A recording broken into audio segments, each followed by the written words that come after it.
Part of I-80 in Salt Lake City is now back open this morning. Westbound I-80 had been closed down just past the I-215 junction you see here on the map to at least 23rd East for most of the morning. A semi-truck caught fire. Drivers had to take either I-215 or get off on Foothill instead. News for Utah's Brittany Johnson is there live. So, Brittany, it took hours to get those things cleaned up. Why did it take so long? Well, Brian, because it was a mess out here. You had the semi-truck, the trailer part of that, it was basically shredded to pieces. So they were trying to tow it away. Every time they were trying to tow it, parts of that semi-truck just kept falling off onto the highway. And then in addition to that, you had all the ice cream that was being hauled. That was spread across I-80 westbound, so you had to clean all that up as well. But as you can see here behind me, things have been cleaned up, and the traffic on I-80 westbound is back open.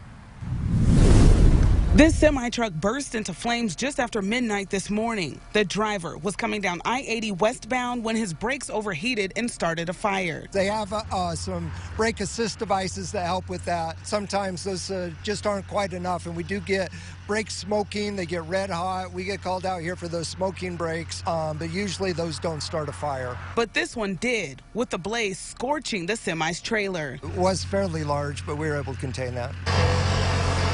Here's what's left of this semi-truck. You can see the trailer completely destroyed, shredded to pieces this morning. And the ice cream that was being hauled made it tough for firefighters to put out the flames. It just was smoldering in there. The cardboard was on fire, but when we were hitting it with water, that water wasn't able to penetrate down into the package.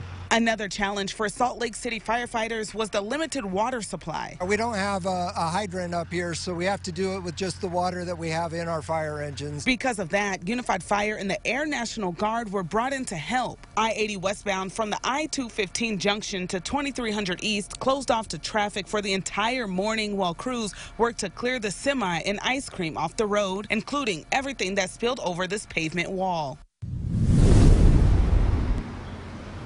Now, surprisingly, the fire didn't damage the road out here, so UDOT doesn't have to come and repair that. But you see that big black spot here on that barrier right there?